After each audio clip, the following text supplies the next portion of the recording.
podcast is part of the Sports Social Podcast Network.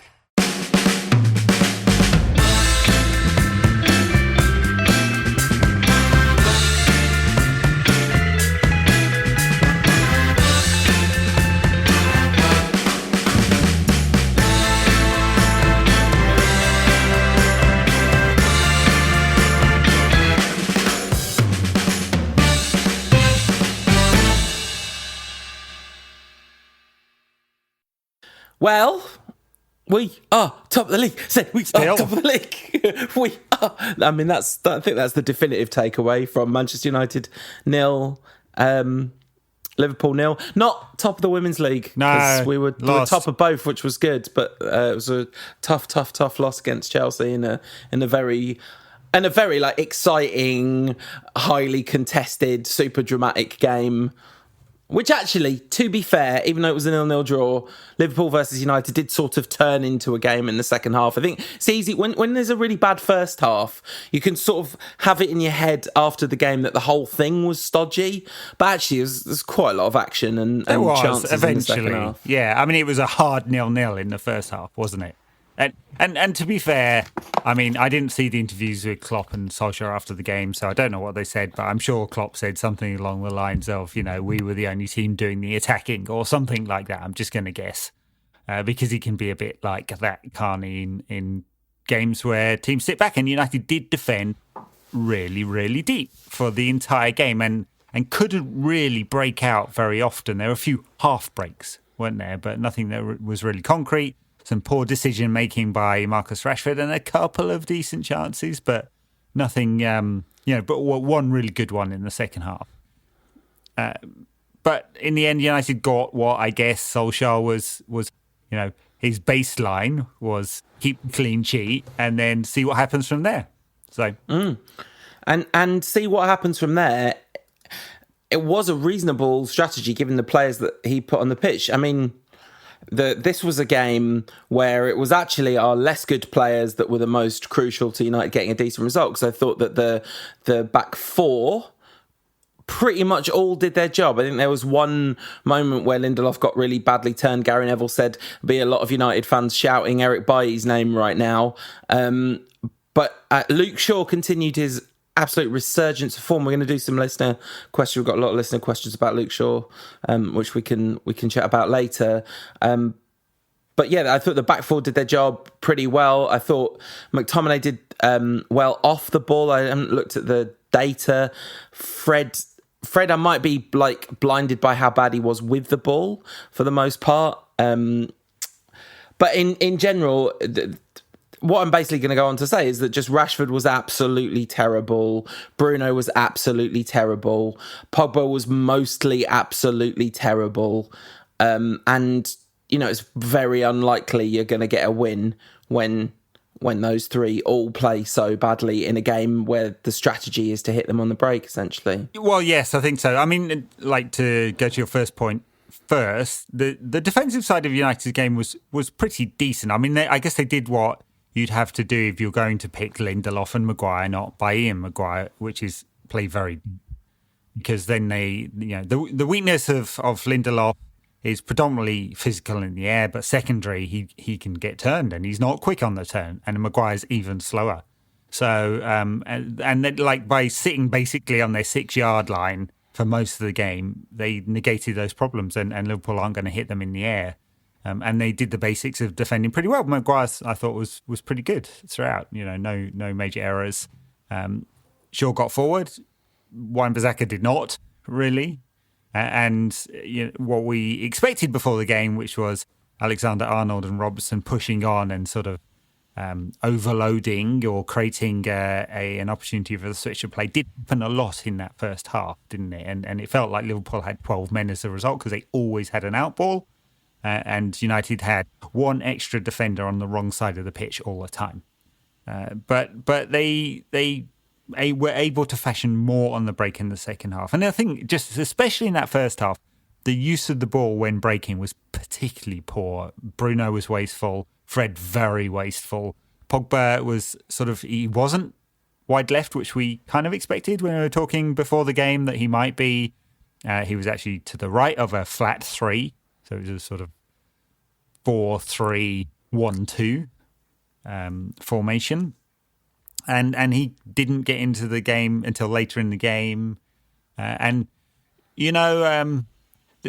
one scenario in which United could have, the last 10, 15 minutes could have been United, because Liverpool push, and they've been suffering a bit physically. And that's where, as soon as the game gets stretched, United could counter. And actually, Liverpool paid a lot of respect to United from a defensive point of view and played like the four in the box to protect against counter all of the time. So only one fullback ever went forward, which is counter to what they normally do. So, the two teams sort of cancelled themselves out, and I thought United might come into it very strong. It didn't really happen, sort of, but not really. Anyway. Yeah. The shape just didn't work at all, and I think that is partly exactly what you said, that it left them with an outball, because essentially the fullbacks are being kind of backed up by the two centre mids, or they're being backed up by Pogba and Martial, because he made some pretty odd decisions, I thought, Solskjaer, in this one, and I'd love to know why. So he played Rashford up top through the middle, Martial on the left, and Pogba on the right. I think it was pretty clear that Rashford was a little uncomfortable on the right against whoever we played last, Burnley, because he had to come inside every time, like you said on the show last week. But Pogba looked better on the left, and Martial's looked better through the centre, albeit he's not taking his chances. So I wonder if Ole is just sort of almost reducing this down to its kind of very core essence of, if you're going to play at number 9, you've got to put the blooming ball in the blooming back of the blooming net. I guess, yeah. I mean, it always looks a bit awkward when you've got square pegs in round holes, or not quite round pegs in round holes, to really butcher that analogy. And Martial, Rashford, Rashford straight through the middle, Martial off to the left, as you said. Pogba was not playing sort of wide right. He wasn't getting forward much. So it was much more of a sort of flat three. So it was a little unbalanced. And it's all caused by the fact that we don't have anyone who can play on the right, except for Greenwood, and he's been struggling a little bit with form this season. Yeah, this is then massively compounded by the fact that Bruno Fernandes's first half pass completion, and I know pass completion statistics are by no means the be-all and end-all of judging the quality of a performance, but 44% is low. 44%. That means that 66% of the time that he had the ball, he gave it away. And that, honestly, that's one of those numbers where you go, yep, sounds about right. It sometimes feels like that when he's like at 70% pass completion, but 44 is quite spectacular for him. Yeah, I mean, if you it got better in the second half, like everything else that United did. By the time that throughout the duration of the second half, it kind of improved. By the time he came off, very grumpily, bit grumpy Bruno. It was up to 58%, which almost touched Pogba, who only, he gave it away 40% of the time. It was 59% pass completion. The two of them both in full go big or go home mode. And really also causing a lot of problems. The pressure that Liverpool put on United as well, I think. Yeah. I mean, yes. But the way they reacted to that pressure was by doubling down. Like the thing they always say about Guardiola, right? Which is when he's under pressure, it's not like he's going to start playing 4-4-2 and lumping it. He's going to try and invent a brand new formation that no one's ever played and say that people are only allowed to pass it 5 meters or they get banned. Yeah. So United looked for the transition too quickly. Yeah, exactly. And they and just the big play every time. And then we come to the question of Rashford, who has been in... I mean, he scored a lot of goals and got a lot of assists, but the last time he looked really, really good was probably Leipzig, right? And that was for 15 minutes. He's really struggling. I mean, he's doing his job, but he's not in good form. And there were moments in this game where he just left you tearing your hair out. Offside 4 times in the first half, which is a lot of offsides. I mean, United were trying to stretch Liverpool or play it too quickly, the glory ball straight away, and Rashford was unnecessarily playing right on the shoulder, because he's up against Fabinho and Henderson in the middle there, and he can outpace them going backwards. So he could be a more conservative with his runs. The passes weren't finding the space either. So, all a bit moot. And then in the second half, one awful one where he's, United have a 3-against-2 break.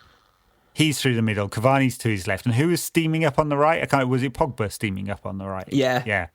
And you're like, he's got to go left. He's going left to Cavani. No, it's too late. Got to go right. Go right. And he did none of them and ended up getting tackled. And Cavani went absolutely mad at that one. Rightly so. I asked listeners for questions today, and at Berberk said, has Rashford not heard the Eddie Cavani song? Because he did not give it to Eddie Cavani.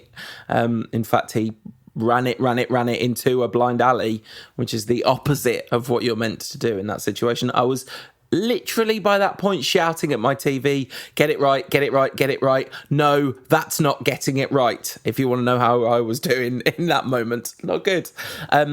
It was frustrating, and in the end, it was also, for the first half, it was very worrying because it looked like Liverpool just needed to kind of flick a switch. I was thinking, they always ask, who's going to be the happiest set of fans after that game when there's a draw, and it's like Man City fans are going to be the happiest set of fans because they're going to look at our kind of laboured inability to really assert ourselves in a big game, which has been a problem this season, and they're going to look at Liverpool and go, I think they might just be a bit rubbish because they haven't scored in 3 Premier League games or something, or 4 maybe. Yeah, they seem to be suffering with the packed schedule more than most. And of course, their game they haven't played any games. I know, but it's just cumulative, isn't it? I mean, I guess, they're just, they're a team that plays high energy. They had a lot longer off than United, though. A lot longer. They only played 2 games over the Christmas. I think we've played 6 games in the time that they played 3. So the packed schedule,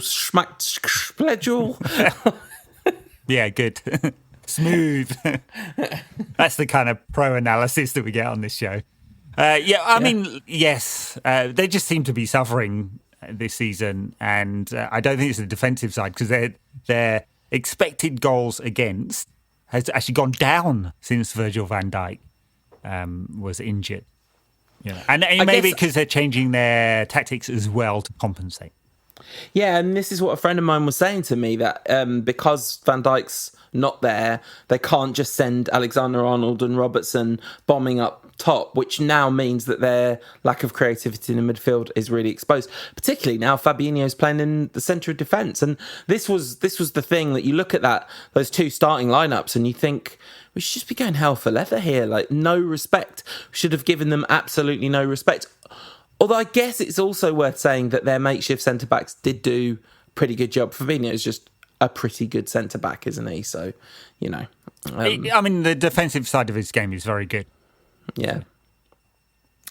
And he's getting used to that position. I wanted to mention about Lindelof earlier. One fantastic Eric Bailly-esque block really late in the game in the 6-yard box, which was crucial. Maguire, one really important block as well. Yeah. Super good tackle on Salah at one point. So, talked a lot about United. Liverpool, for all their possession, and they had 845 touches to United's 535, right? So they, a lot of the ball, a lot of possession, a lot of touches. And I think it was 18 shots, or is it more? I can't remember now. I lost count. And but not too many really good saves that De Gea made. One diving to his right wasn't that much into the top corner, one you'd expect to make. There's the Firmino chance late in the game. But they come out of this game for all of that with pretty low XG because they didn't fashion really good chances.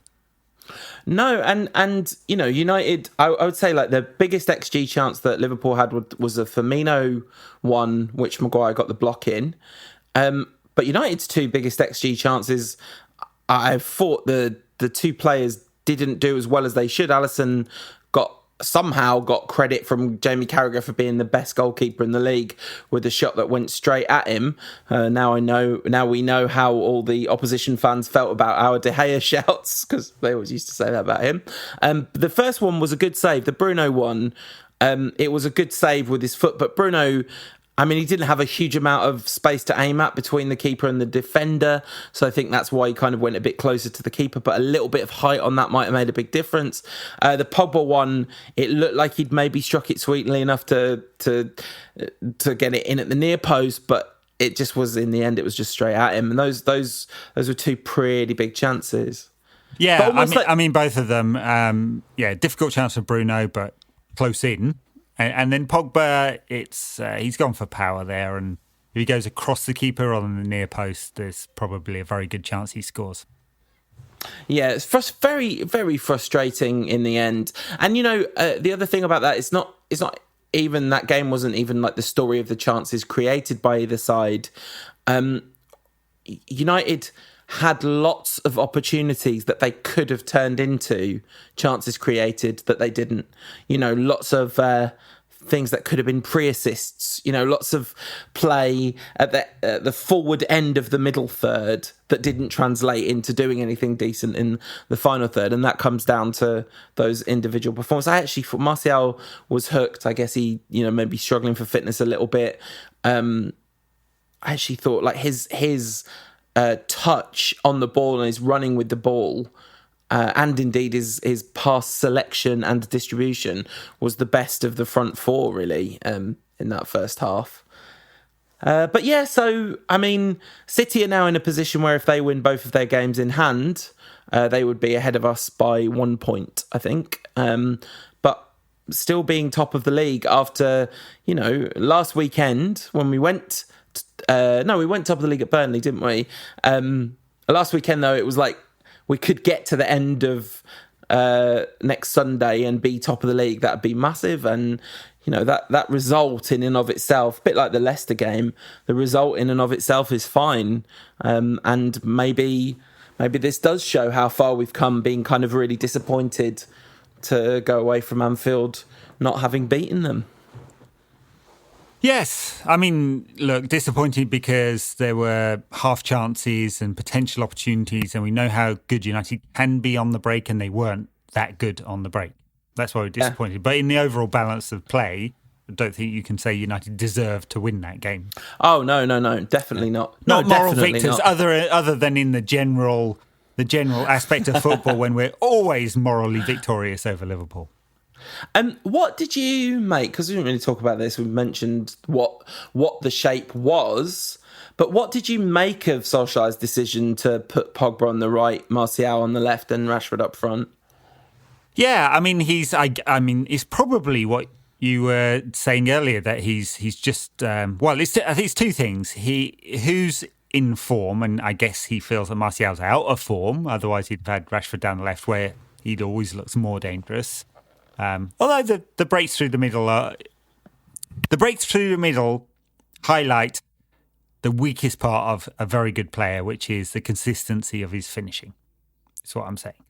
And that's not quite true when he's playing off the left as an inside left. Martial's a more natural number 9. He's got his faults too, obviously. So I think he's just trying to balance any that. Goals. Yeah. But basically in Pogba, Rashford and Martial, you got 3 players who all want to play off the left or left-ish. Martial still bends his runs to the left if he's playing through the middle. And that's a challenge. And we've got a squad that doesn't have, I don't know, sort of a right-sided attacking player who gets sort of, high double figures or high teens goals and assists every season and plays for a team in yellow, that kind of thing. That's what I tend to make of it. Has he scored a goal this season? I think so, finally. He's had a very poor season by all accounts, Jadon Sancho. But apparently coming back into some form, and Michael Zorc was talking about him thinking that he was going to leave. So, having that kind of It's fascinating that he thought he was going to leave, given that whole story and how Dortmund very clearly did not think at any point that he was going to leave. So, well, anyway. Jadon Sancho has clearly not been following United's transfer business and probably believed that United would cave and pay the fee. Yes. So I guess it is a way of trying to make the square holes form a kind of balanced picture, but it seemed like almost like he was looking to exploit some sort of matchup or something, but that just didn't happen. It seemed like a weird time to make a big move like that, given how things have been going, given that there is a pretty big feel-good factor around the club. It seemed a strange time to make a kind of big swing and put Pogba on the opposite side, move Martial from where he's been playing all season, move Rashford inside. It was a lot of moving parts and it could easily have gone... It kind of went wrong in the way that it could easily have done in that first half in particular. I mean, the way I see it is it was a slightly... I think, as I said earlier, it's just slightly unbalanced formation. It's not really a 4-2-3-1 because Pogba's average position is much, much deeper than Martial's. It's basically a flat three across midfield with Pogba to the right of that and Fred to the left and Martial off to the left and Rashford through the middle, and it's just a little... It's kind of one of those formations you pick on Football Manager because you're trying to cram players into a formation. Yeah. I mean, Martial's average position in that first half was very deep. Like, he was very deep too. So, anyway. Luke Shaw worthy of special mention. I mentioned him briefly earlier, but I thought a really excellent performance. Klopp picking Shaqiri, which I thought was interesting, and I wonder if that was to try and inject a bit of creativity into their side where they've been kind of lacking a bit of creativity, and Shaw kind of shut him down quite effectively, I thought. Yeah, they actually had a more creative three because of Thiago and Shaqiri being in there than is often the case. So. Yeah. Didn't do them much good though, did it?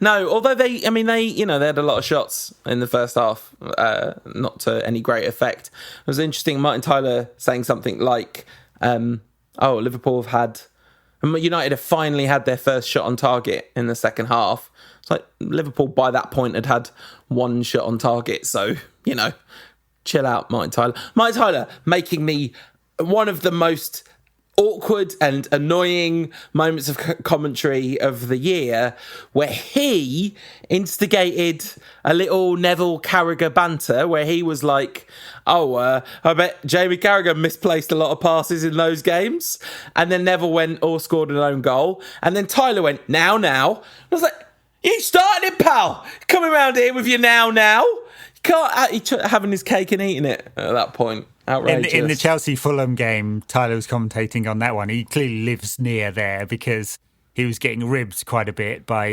who was the co-coms on there? I've forgotten now. Anyway. And he was talking about one of the Fulham players whose sister is an MP. And he's sort of, bigging this MP up, saying she's a very impressive woman and all that kind of stuff. And I think Neville was there. I think Gary Neville was co-coms. And Neville was like, it seems like you voted for her then. Oh, no, it's Carragher. It was Carragher who's co-coms. Just trying to draw it out and Tyler being all coy about it. Well, again, you started it, pal. Yeah, exactly. Can't get away with that. If you start it, you got to back it. That's how beef works, right? I don't know what I'm talking about. Yeah. It says the man who's been in a lot of beef. Yeah, man. At Amy Muscat 95 says, what is the pod's official position on Luke Shaw, given the recent form? He's having a very good season. Start of the season, the official position was, we have an agenda, we're running an agenda, and that agenda has morphed into not having an agenda anymore. And him, because he really is having a really good season. Yeah, I'd say, look, he seems to have got some mojo back, so he's got more energy. I haven't got the data, but my guess is that he's running a lot more, and maybe that's to do with fitness, and he's not had a serious injury this season.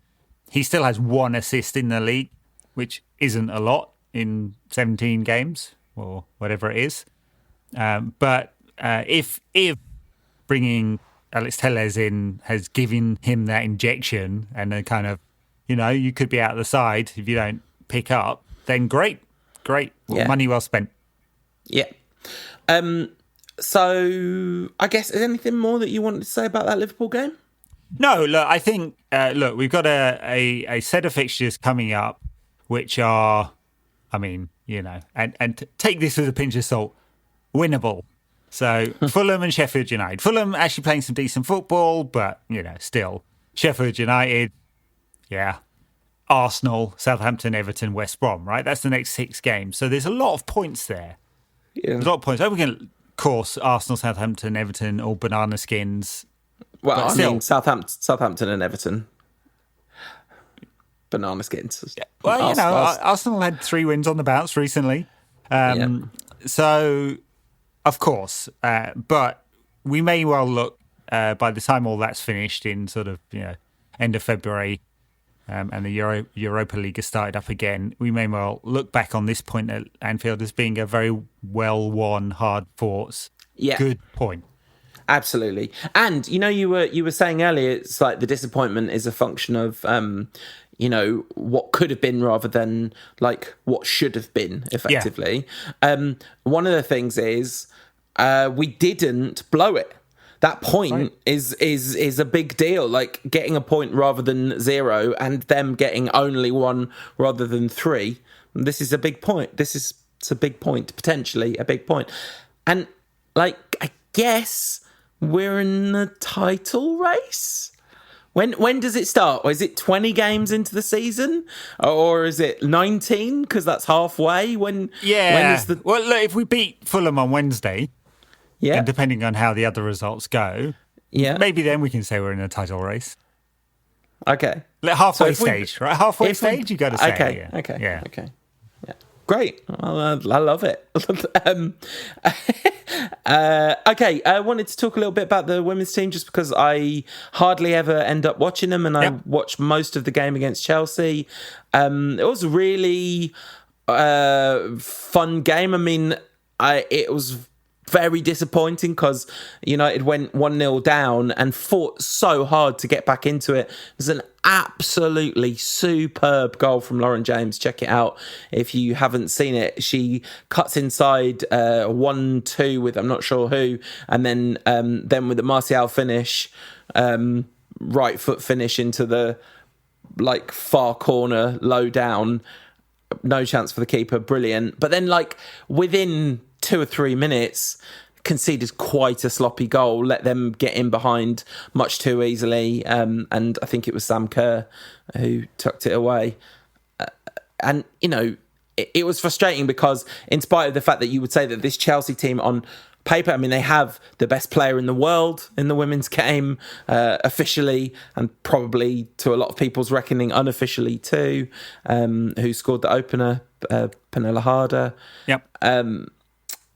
So, and they've invested big money, haven't they, Chelsea? So Frank Kirby scored the winner, but... sorry, my bad. Yeah, had a world record fee or huge fee. I think it's £350,000. So it's very different. Much like in most other sports around the world, the transfer fees are not big and actually fairly rare in the women's game. It's mostly about freedom of contract. But Chelsea have invested. They are the champions. They won on a curtailed season on points per game last season. So they've got a lot of very talented players. They're a good side. United held them to a 0-0 draw on the opening day of the Super League season. And this is the first defeat for this United team in the league. Lost a couple in the what is effectively the League Cup. But it's a good and growing side. And perhaps if Tobin Heath had been fit, the result might have been different. She is a world-class forward and clearly wasn't fit because she didn't come off the bench. But in Lauren James, a super talented young player. We've seen this before. Some frustration with the inconsistency around her performances. That's why she's not in the team every week, even though she can do that. So yeah. The commentators were saying Kristen Press not exactly been at her best, but you could see the kind of levels there. You know, there's that she's like a very high standard player who's not had a good season. Yeah. And Leah Galton, I think it was Leah Galton that scored the one that was offside. Very marginal, really, really marginal. Sian Massey-Ellis was the running the line, and you kind of think, she's probably right. Like, I don't think I've ever seen her make a bad decision. And, you know, to smash the gender ceiling in the way she has, you would imagine she's probably significantly above the average level to overcome those particular kinds of prejudices. But anyway, she took it around the keeper beautifully and slotted home, but that was not to be. And, you know, on balance, Chelsea definitely deserved to win, but United were in it all the way through. And given that they're a newly promoted side, you know, to be in it against a team that is, you know, is much better established and has kind of made really big swings in the last couple of seasons, it's a big deal. Yeah, it is, and like we'll see where it's very tight at the top. I mean, I think 5 points on Manchester City, but they've got a game in hand, so there's no guarantees about either a title win or qualification for European football next season. But it's incremental progress, isn't it? Yeah. Well, we absolutely couldn't let this occasion pass, could we? A pretty momentous day in the history of English football as Wayne Rooney hangs up his boots and replaces them for a sheepskin coat or whatever. He has transitioned from being player temporary manager to not player full-time actual manager, which, given that one of the criticisms of him from Derby fans was that he kept playing himself and he's rubbish now, is quite something. But I mean, we've done so many Rooney retrospective things, haven't we? When he left United, when he took over at when he got to Derby. I feel like we've done one of these every sort of couple of years over the last couple of years. But I mean, this is it now. That's it. Wayne Rooney is an ex-player, which, I don't know. I saw a lot of 20-somethings and early 30s people being like, wow, this makes me feel so old. I'm like, listen, I remember when Ed told me that Ryan Giggs, there's this player in the youth team called Ryan Giggs who's supposed to be even better than Lee Sharp. So I've been feeling old for a really long time. But this one hits in a different way, doesn't it? It does a little bit, yeah. He was co-manager, and then they decided that wasn't going to work after like 2 games, and then he was, you know, on his own player manager, and now full time. He's had in all that mix 11 games, 27% win rate. So, you know, 3 wins, 4 draws, and 4 losses. So mixed bag for Derby. They've been having a difficult season overall, which is why he's in a job and the old guy was out. Well, good luck to him. You know, a fantastic career. So many goals for England and for United, will remain United's record goal scorer for many years to come. I mean, We'll see whether Marcus Rashford gets his scoring boots, because he could certainly do it if he continues playing for another 10 years or so. Yes, and we've done plenty of retrospectives, but this is the next step. I have to say there are many times throughout Wayne Rooney's career when I've thought he's absolutely never going to make a manager. Never in a month. Never. Just don't see it. But obviously there's something they see at Derby, and they're still on the cusp of a takeover, right? So maybe this signals that the takeover is going to happen. I mean, one of the things about Rooney is he's in cricket they would call him a badger, right? He is a massive, massive football nerd. He was talking on the United podcast and saying he just did not get it when his teammates wouldn't want to watch. So he was still at Everton and Liverpool were playing United and it was on the telly and he was the only one watching, and he was just like utterly baffled that his teammates didn't want to watch this game because it was a massive game of football. So that kind of, and clearly he's thoughtful about tactics and all that sort of stuff. That's, you know, he kind of cites Van Gaal as being a big influence on him, and not necessarily a positive influence on his playing career, but I think probably an influence on the way he thinks about tactics and things like that. So he's clearly thoughtful about football. You know, we've heard a lot of Rooney talking, and he's never come across as a great talker in the media, but when you get him in a relaxed setting, he's an excellent talker. You know, he's really very clear about communicating his ideas, and like that United podcast, for example, it's a very quick and easy listen. He's very sort of honest and forthright and extraordinarily self-confident, but not in a sort of arrogant. Doesn't present as arrogant and off-putting in any way. So maybe there's a leader in there, and the rumor is that the players love him at Derby. And look, I mean, he's clearly going to be learning on the job. He hasn't even finished his UEFA A or Pro license yet. I mean, I don't even know if he could coach in the Premier League if they got promoted. He'd probably have to have someone who's got the Pro license in his backroom staff to have the workaround. So yeah, he's learning on the job even more than Ole, but in a less sort of under less pressure. He will garner the respect of the players immediately for the career he's had.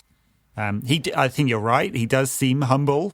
I mean, some outstanding players struggle to coach players who aren't quite as good as them, because they're coaching something different, aren't you? That's your kind of coaching basics. I mean, Zidane at Real Madrid's never had to coach a duffer launching one long in the Championship, has he? So, I wonder how he'd do down the lower reaches there. And we'll see with Rooney as well, because maybe he's a couple of years in the MLS and a year and a half in the Championship has taught him all there is to know about crappy standards of football. Yeah, it's possible. And one of the things that I think is notable is a lot of players who were not necessarily super young players now, like Danny Welbeck, for example, is not a young player now, but players who were young when they had a lot to do with Rooney, their posts about him are all full of kind of gratitude for what he taught them, and they're all pictures that loads of them, and it was with Rashford, with Sterling, and with Welbeck. They just all put pictures of him talking to them on the pitch. So unless he's asked them all to do that for good PR about his new management career, which seems a little unlikely. Maybe there's a really good kind of mentor aspect to his character. He was a popular captain at United as well, and he did the co-lift of the FA Cup with Michael Carrick because neither of the two of them had won it, and lots of gestures like that. So he clearly understands the dressing room and all those sorts of things. So good luck to him anyway. I mean, it would be absolutely lovely if he was a fantastic football manager. That would be great. We'll see. I mean, he's got a difficult environment. But if the takeover is going to happen, maybe there's some investment, and that will give him the best tools to go on and become the manager I'm sure he wants to be. Okay, should we take a quick break and come back with some listeners' questions? Wow, I haven't done that in a while. No, we haven't. If you want more from the show in between shows, check us out on the socials. We are NQAT Pod on Instagram, Ed's at NQAT Pod on Twitter, and we are under our real names on Facebook at No Question About That. All right, so first up, at Special K _2311 says, do you think the new Sex and the City will suffer without the Samantha character in it? I've never seen an episode of that show, but she's like the only character who's... I think there might be a Miranda in it as well. But anyway, I'm going to say yes. That's my guess. I don't know. It's not my thing. Okay. At Hippopotamus2, the second best hippopotamus, who is friends with the rhinoceros, rocking this metropolis, straight off the top of this esophagus. Bailly versus Lindelof. Do you think Ale prefers Lindelof, or is he protecting Bailly? No, I think he prefers Lindelof. I wonder whether he prefers Lindelof if the plan is to sit really deep, soak up pressure and hit on the break, whereas actually if the plan is to kind of go on the front foot a little bit more, maybe he'll prefer Bailly for the recovery plays. I mean, yes. I mean, you can't play a high line with Lindelof in there alongside Maguire. You just can't.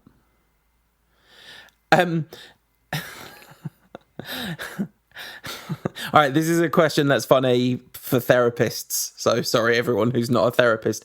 But at Matt 250212 2010, Matt Peck says, if goals and assists are a condition of worth for Bruno, how many therapy sessions would it take for him to choose a simple pass?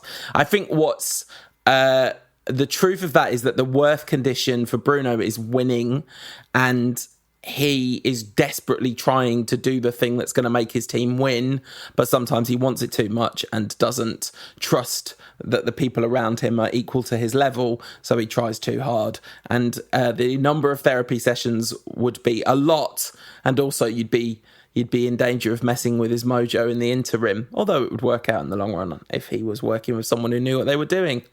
That's my actual technical answer to that question. All right, here's one for you, Ed. At Left Outside 15 says, what's up with Rashford right now? I don't know. Why is it for me? I don't know. Look, his movement looks okay to me. He's. I don't think it's a fitness problem. So maybe it's a little confidence. He's not scored as many goals as perhaps he'd have liked to this season. Certainly not in the Premier League. His finishing is just a touch off. He had a very short break, after an injury last season. Maybe we'll see much more from him in the second half of the season, but I couldn't tell you exactly what it is. Okay, so Joey Mangini asks, what are the actual chances of us winning the title this season? I don't know. I haven't seen the odds, but I'd say in the region of sort of, more than 10 to 1. 538 reckon it's 11%. That's what they reckon. That's about 10 to 1. Yeah, exactly. I think that seems reasonable, or maybe we're a little bit too conditioned by what the last number of years have been like, because actually we've been winning a lot of games this season, and not many of the games that we've won we haven't deserved to win, and we haven't looked awfully sloppy. I wonder how much of our kind of tentativeness is, first of all, based on the fact that we still don't really know how good City or Liverpool are. I mean, Liverpool, I have to say, just do not look very good at the moment, but that could change quite quickly. City, well, they're playing right now. Goodness knows how they're doing today. They have been doing better, but they laboured to a win against Brighton. And I wonder how much of our sense of ourselves is affected by what we've been like in the Champions League, which was pretty abject when it was time not to be abject. When the pressure mounted, when it got really tough, they kind of wilted. And I guess part of my reticence to say, yes, we are banging this title race is I'm not sure I trust this group of players yet to be able to get themselves over the line when it starts to get really tight. Sure, and no, neither do I. And it's not very often that a counter-attacking side has won the league, honestly. So in those really big games, it's just not very often. But is that what United are? Are they a counter-attacking side? I mean, they're a counter-attacking side in big games. But that's also where they're best. So it's where they... But is it results-wise? This season, we haven't been at our best when we've been counter-attacking. Scored more goals on the counter-attack than any other team in the league. So Right. So anyway, look, I think there are some weaknesses, and it would have to be a Leicester 2016, no injuries to key players type season for us to win, I think. Yes, and I think we're going to need... Well, I don't know. It's too early to go on City, I would say. They've been in a good run of form, but they were in a bad run of form before that. So, we'll see what happens. But my sense of it is that City are a growing force in the season. All right, I vowed that we would not do any listeners' questions about transfers, but then we got one from Stan Chow, so we've got to, because these are the rules. Can't get a question from Stan and not answer it. Did he draw the question, it. though? Did I what, sorry? Did he draw it? Did he illustrate the question? You really should have. Well, I would like to see his illustration of the answer. Do we need to buy anyone in the transfer window? And if so, who? Yeah, it's good. I mean, I would if it was one player, I'd go for a defensive midfielder. even though it looks like with Fred and McTominay, we've got two players who are playing pretty well this season, but it's two players for one position. I don't, as I said before, I don't think United will buy anybody. And then there's the lack of balance on the right. I don't think they're going to do a deal there because they're looking for real quality. And we've talked about central defence all of the time, but if Bailly stays fit, he's an option, a really good option. Yeah, I mean, it would be lovely to get somebody that can just play on the right, wouldn't it? But, I mean, we're not going to spend the kind of money that you would have to spend to get someone who could play on the right. And I guess, what I would have been most crying out for would have been a DM, but actually it's sort of working. Especially given there are lots and lots and lots of games where you don't have to play McFred, and then when you do, there is enough about them to feed the attacking players well enough, kind of thing. But my goodness, it would be nice if there was only one of them. Yeah, sure. And I mean, maybe the things we're putting together there are the three players that United would have to sign to have in a standard season, have a real. We would say yes, United are title contenders at the start of it. So yeah. Charlie at Charnado, friend of the show, says, would you rather be able to talk to land animals, animals that fly, or animals that live underwater? It's a key question. I mean, I guess you bump into more land animals, don't you? I think you can rule out... I don't know about you. I live in a city. I don't bump into any animals. There's dogs and cats around. The odd cat and dog, yeah. Foxes and squirrels, and there's loads of animals in the city. I think you can rule out animals that live underwater unless you live in a sort of flipper situation where you live near a jetty where a dolphin comes to visit you, which, I mean, that would be great, obviously. But let's rule that out. It's a toss-up between, do you want to be able to talk to birds or, like, dogs and cats, basically? For me, it'd be interesting to get the bird's perspective, because they can see stuff. So it'd be useful to be like, is there a lot of traffic over, But then you could just do that with Google Maps now. So probably don't need to be able to talk to birds anymore. I'm going with land animals. Just have a little chat with dogs. That'd be great. I don't think they'd have much to say, to be fair. Bit dumb. Well, this is of course the old philosophical perspective is if a lion could speak the same language as you would not be able to understand a word he said, sort of thing. Because should we call that? I think that was fun doing listener questions. All right. I liked the one about which animals you could talk to best. So what kind of animals would be able to tell us whether we're going to beat Fulham on Wednesday night at 8:15 p.m. Rodent, it's by the Thames, isn't it? It's teeming with them. I guess animals that live underwater because it's near the Thames. Otters. I don't know if there's any otters on the Thames. I've never seen an otter near Craven Cottage, I have to say. A lovely part of the world, though, and a lovely place to go and watch football. What a shame that nobody can do that. And they're not that lovely at the moment because they're doing a bunch of construction. So it's... I guess also worth a quick mention, the absolute jibber-jabber nonsense that goal celebrations are something that we need to be paying attention to. Either it's relatively safe to have these games happening and these people being in close proximity to each other, or it's not. I am not sure. I'd love to know what the science is on whether hugging after a goal makes a difference. I can't believe it makes any difference. It's an airborne disease and they sit in a changing room. It's in a closed box in a small space, especially at Craven Cottage, by the way. Not very big. Like porter cabins, aren't they? I'm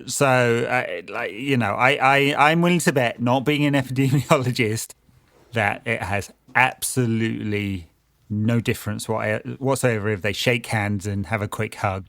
And it's all about the optics of a few MPs who have an agenda to have people focusing on footballers like they did at the beginning of this thing, rather than on their management and their performance as a governing body of the country, is my take. Anyway.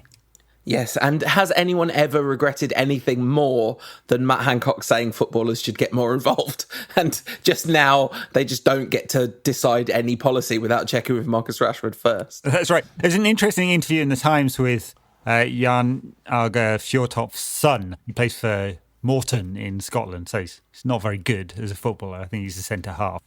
But he's quite active as well. And in the interview, he basically says something along the lines of, the people who say shut up and dribble can go themselves. Basically, why shouldn't he have an opinion? Like we all do, right? Exactly. Yeah. Anyway, just a brief mention of that. I thought it was spectacular nonsense of the most. There's been a lot of the way this has been handled, which has been essentially just propaganda. The clapping for the NHS, which started as a kind of, there was some genuine feeling, but it's really it's very dodgy when you look at what they've actually done to the NHS. But anyway, Yeah. But look, just one data point. So I think the last, I may have missed one round out, but the last test positivity rate. So, they test all the Premier League players and a lot of the coaches and stuff, and it was 1.38%, and the national average in the same week was 8.5%. Right. So the bubble is working. Right. It's not perfect, but it's working. There was one person who messaged us on Instagram, so I don't know who it was, who did point out something quite sort of statistically potentially quite relevant about those two data points, which is they're not quite like because generally speaking, the public testing tends to be related to symptoms. Although, let me just tell you, anecdotally, I know a lot of people who've got COVID tests just in case and made up symptoms. So, Yeah, that's right. Well, I've done 6 COVID tests so far, and I will have to. I'm flying in middle of next month, and I will have to do a test at both ends of that as well. So that'll be up to 8 very long earbuds shoved right up my nose and down the back of my throat, because they are very thorough when you actually go for proper people doing it. Pleasant stuff. Yeah, not so nice. Anyway, that's quite enough of that sort of chat. The lineup's going to be really interesting. We had lots of people messaging us asking whether it would just be worth giving Bruno a night off. I mean, Bruno definitely doesn't want a night off. We know that he didn't want 2 minutes off. He's clearly a player who thrives on the limelight and leadership and all these kind of things. But he's played a lot of football and carried a heavy load on his shoulders. And it does seem to me that he starts to get wilder as he gets tireder, like a sort of grumpy 3-year-old. I mean, it depends how much we're prioritising the FA Cup, because it's Fulham and then Liverpool in the Cup, isn't it? And then Sheffield United in the league. So if there were a couple of games he could miss, the Fulham and Sheffield United games wouldn't be bad ones to miss. That's true. I got to say, I've rarely cared about a game against Liverpool less than I care about this next one coming up. I can't believe we're playing them again next weekend after this. Just because the FA Cup, I know it's crazy because of all the things that we've said, but honestly, I think we might win the league. We've got a 10% chance to win the league. And so the FA Cup just feels like a kind of unwanted distraction at this point. I just want to see that number tick up. It's like playing a role-playing game, right? I just want to see that number tick up. I just want us to kind of be amassing that 3-point chunk every week rather than playing a knockout FA Cup game. So, but listen, if Anthony Martial scores a 92nd minute winner to preempt what he's then going to go on to do in the Europa League final in May, completing a treble of sorts, then I'll be happy. Sure, yeah. Well, look, the other way of thinking about this is that it's West Ham or Doncaster in the 5th round, and that represents an opportunity as well, doesn't it? And then you're in the quarterfinals and you can start sniffing trophies. Yeah, no, absolutely. So let's talk a little bit about Fulham. I mean, you were saying, can we relegate them after 3 games of the season, I think? I'm pretty sure they're not currently in the relegation zone. Oh, no, they are. They are still in the relegation zone because they've only managed to amass 12 points. But they've been looking a lot better. I mean, Chelsea scraped past them 1-0 this weekend. They got that very creditable draw with Tottenham, although much as I love to pile in on Jose Mourinho, I don't think this one was his fault. They beat QPR in the FA Cup. They got a 0-0 draw with Southampton, 1-1 draw with Newcastle. They drew with Brighton, with Liverpool, lost 2-0 to City, beat Leicester City. So, they've been on a pretty decent run of form of performances. It's not a game that we can just walk into and assume we're going to win for sure. No, that's right. And they were actually very good against Chelsea in the first half. I mean, got a man sent off right on half time for a pretty rash challenge, and that kind of ruined the game for them. So yes, they are playing better. They're still kind of lightweight, and they haven't scored many goals. I mean, Bobby Reid's their top scorer in the league with 4, and he's on the more defensive side, isn't he? In terms of their midfield. So that's their problem. Nice football, don't score enough goals, concede a few too many, which is why they're in the relegation zone. So one of the ones that United absolutely have to win if this is to really be called a title challenge. And I'll tell you what, if we lose, then maybe we can scrub that for a few more games. I wonder what we're gonna see Ole do. I mean, I can't imagine we'll see Pogba on the right again. Although he kind of made a little tweak to it in the second half, but he didn't fundamentally shift that all the way through that game. I wonder if he will go back to Martial up top, or if Cavani will start this one, because you'd think that this would be a game that Cavani would absolutely thrive in terms of, taking advantage of a slightly lesser set of defenders, something he's done throughout his career. Be interesting to see what formation Fulham play as well, because they're generally in a 4-2-3-1, but they've played about as many minutes with 3 at the back, so of various different flavours, and so they might, if they're going a bit more defensive, they might do that, which they did against Chelsea. So, and they stuck with their 3 even when they were down a man. What do you think What do you think would suit United better? Hog the ball and attack. So I don't think they're that dangerous on the counter particularly. They've got a few speedy. I mean, they've got Ademola Lookman, who's he's good. He's gone backwards a little bit in his career because people were thinking of big things for him. But he's a talented player. Got a few goals and assists this season. But I would put them under pressure as much as possible. So play plenty of attacking players. I don't think you need a double pivot in there. He may even go back to Matic and Pogba as the midfield choice, and which he tends to do when he expects United to have a lot of the ball. Yeah, I'd like to see, assuming Fernandes doesn't rest, but you could just swap out Van der Beek for Fernandes if he does. But Matic, Pogba, Fernandes, Rashford, Cavani, Martial. Sounds pretty good to me, that does. And absolutely crucially, the return to the starting 11 of the rightful king, Eric Bailly. Yeah, well, we'll see. Got a prediction for this one? Yeah, I think that United are going to win 2-0. All right, I'm going to go with that too. 2-0 sounds good, yeah. All right, I don't know how much of a barometer Chelsea are because they're not really playing very well at the moment, even though they won that one. But Fulham looked all right, but not much to them. So 2-0 sounds fair. All right, so we'll meet again sometime midweek. Try and get a podcast out before the next mouth-watering big clash against Liverpool next weekend. Like buses, don't come along for ages, and then it used to be Wolves, and now it's Liverpool. What's that? Sorry, but the buses that we had to play every week used to be Wolves. Now it's Liverpool. Yes, exactly. All right, we will see you on Friday. Take care till then. Patreon backers, stay tuned.